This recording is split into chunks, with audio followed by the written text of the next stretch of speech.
Vicky, I don't know if you can hear me. Vicky's an investigative journalist. She's the host and co-producer of the docuseries Chasing Ghislaine Maxwell. And Vicky, correct me if I'm wrong, you actually are pretty, you're quite acquainted with Ghislaine Maxwell. You know her well. I mean, I don't know if you're a friend. I don't know where you come in on Ghislaine's past and her convictions and her deposition, which I've been reading. But I would love to get your take as we're getting all this sort of information in the raw. Sure, Ashleigh. So, God, that's a long story. So I sat through all of Ghislaine Maxwell's criminal trial. First, let me say that, and reading these unredacted depositions brings a lot of that back. You can hear from my accent. I grew up in England. I moved here in the late 1990s. The world of expatriate Brits in New York is a small one. We all tend to know one another. And so in the late 1990s and early 2000s, I would bump into Ghislaine Maxwell from time to time. She would breeze in and out of parties in New York.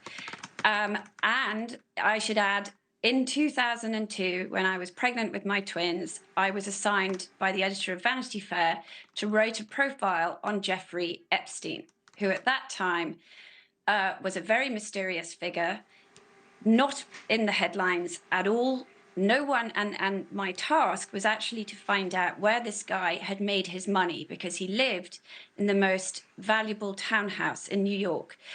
It actually surprised me to learn at that time that Ghislaine Maxwell was, according to him, his best friend. And when I began reporting that piece, and I happened to bump into her socially somewhere, she started to cry. And I mean, looking back now, this all makes sense with, with the 2020 hindsight.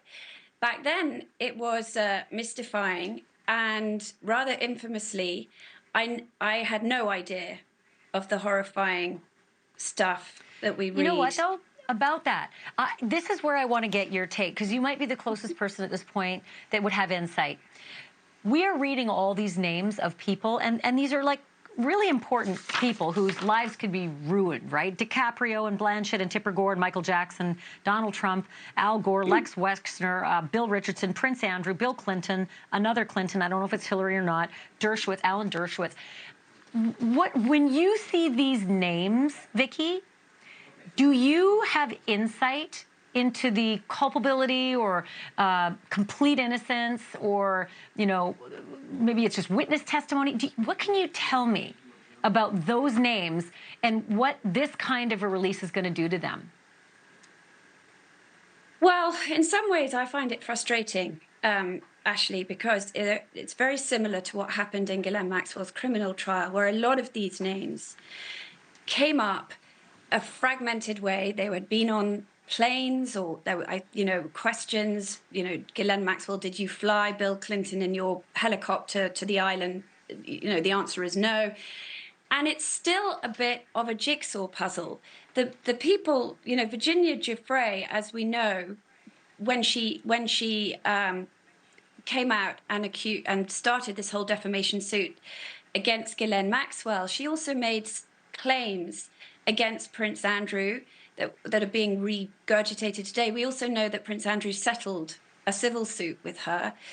The case she had against Professor Dershowitz was dismissed, with Virginia Roberts Giuffre saying that she might have been mistaken in his identity. That's a big deal. And I only have a couple seconds left, so you have to excuse me. We're in breaking news, and I feel bad interviewing, but I do have to get this question answered.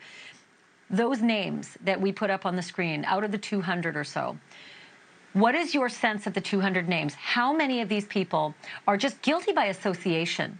And how many people of the 200, again, not talking about the ones on the screen, actually have some culpability here and should be concerned?